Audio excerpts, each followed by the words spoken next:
বাংলাদেশের রাজনীতি কি আবারও বড় ধরনের সংঘাতের দিকে এগিয়ে যাচ্ছে? বিএনপি কি এমন এক সিদ্ধান্ত নিতে যাচ্ছে যা উল্টো তাদের জন্যই ভয়ঙ্কর হয়ে দাঁড়াবে? আর ঠিক এই জায়গাতেই এবার স্পষ্ট সতর্কবার্তা দিলেন সুপ্রিম কোর্টের আইনজীবী অ্যাডভোকেট শিশির মনির। তিনি সরাসরি বলেছেন, এটা অনেকটা নিজের পায়ে নিজে কুড়াল মারার মতো। তাহলে প্রশ্ন হচ্ছে, কি সেই নতুন সিদ্ধান্ত? কেন শিশির মনির বিএনপির এই সিদ্ধান্তকে এত বড় ভুল বলছেন? আর শেষমেশ কি হতে পারে বাংলাদেশের রাজনীতিতে? দর্শক, সম্প্রতি একটি বিশেষ সাক্ষাৎকারে অংশ নেন অ্যাডভোকেট শিশির মনির। সেখানে তিনি খোলামেলাভাবে আলোচনা করেন গণভোট অধ্যাদেশ, বিএনপির অবস্থান এবং দেশের বর্তমান রাজনৈতিক বাস্তবতা নিয়ে। এই আলোচনায় উঠে আসে এমন কিছু তথ্য ও বিশ্লেষণ যা এখন দেশের রাজনৈতিক অঙ্গনে তুমুল আলোচনার জন্ম দিয়েছে। সবকিছুর কেন্দ্রবিন্দুতে রয়েছে একটি বিষয়, গণভোট অধ্যাদেশ 2025। এই অধ্যাদেশের অধীনে একটি গণভোট অনুষ্ঠিত হয়েছিল। আর এই গণভোটে 69% থেকে 70% মানুষ হ্যাঁ ভোটে রায় দিয়েছিল। অর্থাৎ সংস্কার প্রস্তাবগুলোর প্রতি মানুষের সুস্পষ্ট সমর্থন ছিল।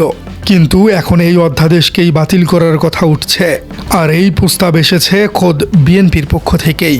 এখানে আপত্তি তুলেছেন শিশির মনির। তিনি স্পষ্ট ভাষায় বলেছেন, গণভোট হয়ে যাওয়ার পর এই অধ্যাদেশ বাতিল করা মানে শুধু একটি আইন বাতিল নয়, বরং জনগণের পুরো রায়কেই বাতিল করা। তার ভাষায়, এটি হবে বাংলাদেশের জনগণের সাথে সবচেয়ে বড় একটি প্রতারণা। শিশির মনির ব্যাখ্যা করেছেন, যদিও একটি অধ্যাদেশ সংসদে 30 দিনের মধ্যে অনুমোদন না পেলে ল্যাপস করতে পারে, তবুও এই ক্ষেত্রে বিষয়টি এত সহজ নয়। কারণ এই গণভোটের সাথে যুক্ত রয়েছে ঐকমত্য কমিশনের 30টি গুরুত্বপূর্ণ প্রস্তাব। যদি এই অধ্যাদেশটি বাতিল হয়ে যায়, তাহলে শুধু আইনি বাতিল হয়ে যাবে না, বরং সেই 30টি সংস্কার প্রস্তাবও আইনি বাধ্যবাধকতা হারাবে। অর্থাৎ পুরো সংস্কার প্রক্রিয়াই ঝুঁকির মুখে পড়ে যাবে। আর একই সাথে বর্তমান সরকারের বৈধতাও হুমকির মুখে পড়বে। অর্থাৎ বিএনপি সরকার অবৈধ হয়ে যাবে। এ কারণেই তিনি পরামর্শ দিয়েছেন, এই অধ্যাদেশকে বাতিল না করে বরং আইনে রূপান্তর করা উচিত।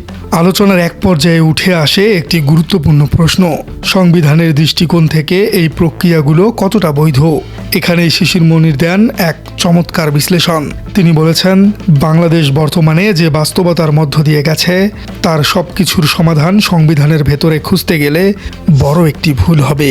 তিনি উদাহরণ দেন, প্রধানমন্ত্রী ছাড়া রাষ্ট্রপতির সিদ্ধান্ত, অন্তর্বর্তীকালীন সরকারের গঠন, 133টি অধ্যাদেশ জারি, এসবের একটি প্রচলিত সংবিধানের কাঠামোর সাথে পুরোপুরি সামঞ্জস্যপূর্ণ নয়।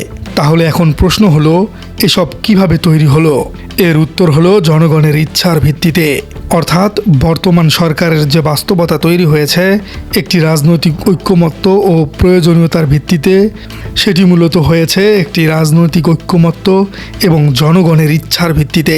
কোনো আইন বা সংবিধানের ভিত্তিতে এই ভোট অনুষ্ঠিত হয়নি।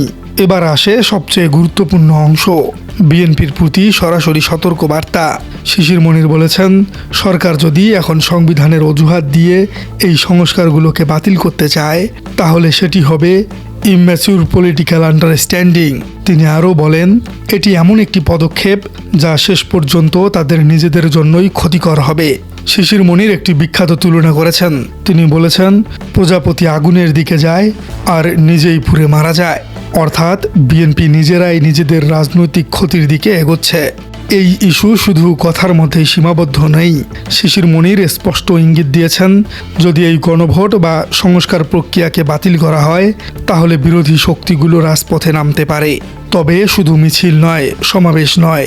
তিনি বলেছেন, এই বিষয়টি আন্তর্জাতিক মহলেও তোলা হবে। কারণ এই সংস্কার প্রক্রিয়ার সাথে যুক্ত ছিল আন্তর্জাতিক সংস্থা, ডোনার এজেন্সি, জাতিসংঘের প্রতিনিধিরা। অর্থাৎ এটি শুধু দেশের অভ্যন্তরীণ বিষয়ই নয়, আন্তর্জাতিক পর্যায়ে এর প্রভাব পড়তে পারে। আরও একটি গুরুতর অভিযোগ তুলে ধরেছেন শিশির মনির। তিনি বলেছেন, সরকার কিছু গুরুত্বপূর্ণ অধ্যাদেশ বাতিলের প্রস্তাব দিয়েছে, যেমন মানবাধিকার কমিশন অধ্যাদেশ, গুম প্রতিরোধ আইন, বিচারক নিয়োগ প্রক্রিয়া। তার প্রশ্ন হলো, কেন? তিনি আশঙ্কা করছেন, এই আইনগুলো বাতিল করা হলে আইন শৃঙ্খলা রক্ষাকারী বাহিনীর উপর নিয়ন্ত্রণ কমে যাবে, এবং বিচার বিভাগের স্বাধীনতা ক্ষতিগ্রস্ত হবে। বিএনপি দাবি করছে তারা কিছু বিষয়ে নোট অফ ডিসেন্ট দিয়েছে, তাই তারা সেগুলো মানতে বাধ্য নয়। কিন্তু এই যুক্তি সরাসরি খারিজ করে শিশির মনির বলেছেন, নোট অফ ডিসেন্ট মানে শুধুমাত্র ভিন্ন মত রেকর্ড করা। কিন্তু যখন সেই বিষয়টি গণভোটে যায় এবং জনগণ রায় দিয়ে দেয়, তখন আর সেই নোট অফ ডিসেন্টের কোনো মূল্য থাকে না। তিনি জোর দিয়ে বলেছেন, 70% মানুষের সিদ্ধান্তই চূড়ান্ত। সবকিছু মিলিয়ে শিশির মনিরের বক্তব্য একেবারেই পরিষ্কার। যদি বিএনপি এখন গণভোটের ফলাফল অস্বীকার করে এবং সংস্কার প্রক্রিয়াকে থামানোর চেষ্টা করে, তাহলে সেটি শুধু একটি রাজনৈতিক ভুলই হবে না, বরং একটি ঐতিহাসিক ভুল হয়ে দাঁড়াতে পারে। এতে করে জনগণের আস্থা নষ্ট হবে, রাজনৈতিক অস্থিরতা বাড়বে, আন্তর্জাতিক চাপ তৈরি হতে পারে, আর সবচেয়ে বড় কথা, এটি বিএনপির জন্যই বুমেরাং হতে পারে। বিএনপি কি এই সতর্ক বার্তাগুলোকে গুরুত্ব দিবে, নাকি রাজনৈতিক হিসেব নিকেশ এমন একটি সিদ্ধান্ত নিবে যার ফলাফল নিয়ন্ত্রণের বাইরে চলে যেতে পারে?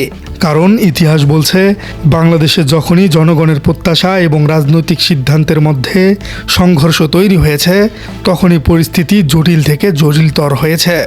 এখানে ঠিক সেই আশঙ্কাটি দেখছেন বিশ্লেষকরা। যদি গণভোটের মতো একটি স্পষ্ট জনমতের প্রতিফলনকে উপেক্ষা করা হয়, তাহলে শুধু রাজনৈতিক দলগুলোর মধ্যেই নয়, সাধারণ মানুষের মধ্যেও এক ধরনের হতাশা এবং ক্ষোভ তৈরি হতে পারে। আর সেই ক্ষোভ যদি রাজপথে নেমে আসে, তাহলে সেটি শুধু একটি রাজনৈতিক আন্দোলনে সীমাবদ্ধ থাকবে না, বরং তা রূপ নিতে পারে বৃহত্তর অস্থিরতায়। অন্যদিকে আন্তর্জাতিক দিক থেকে বিষয়টি খুবই স্পর্শকাতর, কারণ এই পুরো সংস্কার প্রক্রিয়ার সাথে জড়িত ছিল আন্তর্জাতিক মহল। যদি এখন সেই প্রক্রিয়াকে প্রশ্নবিদ্ধ করা হয়, তাহলে বিদেশি অংশীদারদের মধ্যে আস্থার সংকট তৈরি হতে পারে। এতে করে অর্থনীতি, কূটনীতি সব ক্ষেত্রেই প্রভাব পড়ার সম্ভাবনা রয়েছে।